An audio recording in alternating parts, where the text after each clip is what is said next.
Assalamualaikum warahmatullahi wabarakatuh.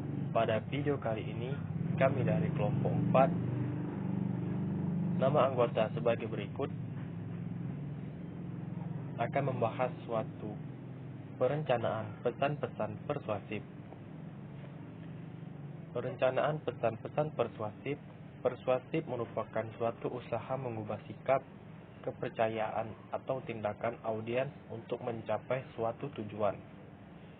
Secara sederhana, persuasif yang efektif adalah kemampuan untuk menyampaikan suatu pesan dengan cara yang membuat audiens merasa mempunyai pilihan dan membuatnya mereka setuju.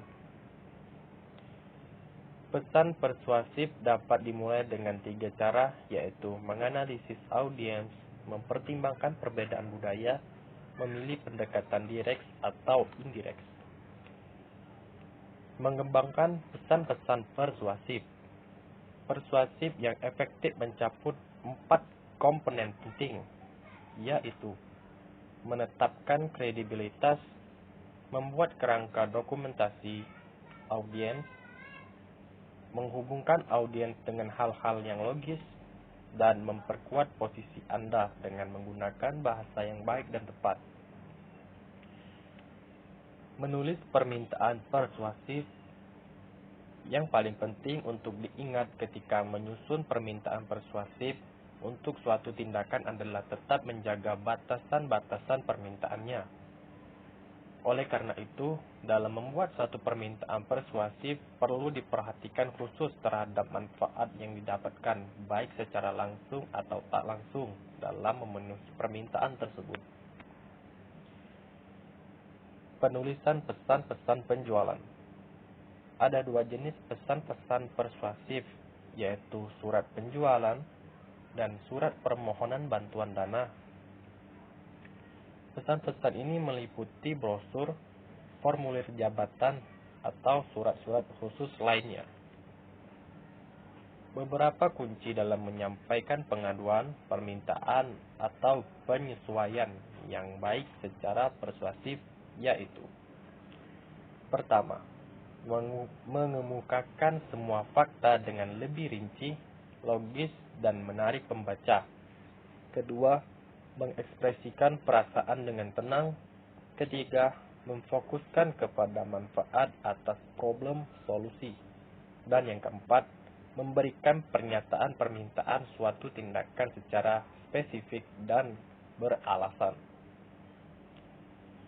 Selanjutnya, pembahasan mengenai direct request. Pengertian direct request. Direct request atau permintaan langsung sering diartikan sebagai permintaan barang dan jasa secara langsung yang dilakukan dengan tatap muka atau face to face. Permintaan informasi rutin. Dalam membuat surat permintaan rutin perlu diperhatikan 3 pernyataan berikut ini, yaitu apa yang ingin diketahui, mengapa hal tersebut perlu diperhatikan, dan yang ketiga, mengapa hal ini dapat membantu. Dalam kaitannya dengan direct request, permintaan dapat berasal dari dalam maupun luar organisasi. Menulis direct request untuk pengaduan. Dalam menulis surat pengaduan perlu diperhatikan beberapa hal ini.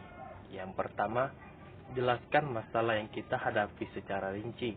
Maksudnya, uraikan dengan jelas dan rinci masalah atau keluhan yang kita rasakan, sehingga pembaca dapat dengan mudah memahami apa masalah sebenarnya. Kedua, lampirkan informasi pendukung, seperti faktor pembelian. Untuk lebih memperkuat suatu pengaduan, kita harus memberikan bukti-bukti atau dokumen-dokumen pendukung, sehingga dapat memperkuat surat pengaduan yang kita buat. Ketiga, usahakan nada surat tidak marah atau emosional. Dalam membuat surat pengaduan, coba usahakan untuk bersifat rasional dan tidak bersifat emosional. Dan yang keempat, permintaan tindakan khusus.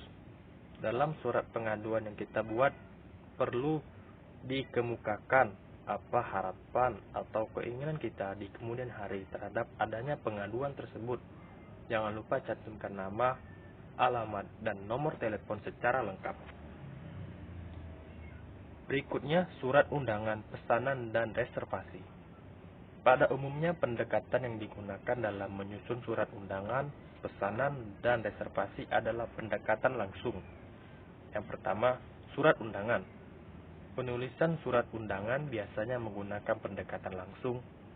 Hal ini, pendekatan langsung mencakup 3 komponen, yaitu ide pokok, penjelasan rinci, dan penutup. Ide pokok dalam paragraf pertama berisi undangan. Selanjutnya diikuti dengan penjelasan yang lebih rinci tentang ide pokok di awal surat tersebut. Berikutnya diakhiri dengan penutup yang berisi suatu harapan atau tindakan yang diinginkan dalam dan ucapan terima kasih maksudnya. Yang kedua, surat pesanan dan reservasi. Surat pesanan paling tidak mencakup 3 komponen penting, yaitu pernyataan rinci apa yang kita pesan, metode pengirimannya, dan cara pembayarannya. Selanjutnya, permintaan kredit. Secara sederhana ada 2 tahap yang perlu kita perhatikan, yaitu pertama, mengisi formulir yang telah disediakan oleh lembaga pengkreditan yang ada. Kedua, mengirimkan atau melampirkan berbagai data pendukung penting yang diperlukan dalam proses memperoleh kredit tersebut. Itulah hal-hal yang kami bahas mengenai pesan-pesan persuasif dan direct request. Semoga video yang kami buat ini bermanfaat bagi yang telah menonton. Jangan lupa like, komen, dan subscribe channel ini. Terima kasih. Saya ucapkan wassalamualaikum warahmatullahi wabarakatuh.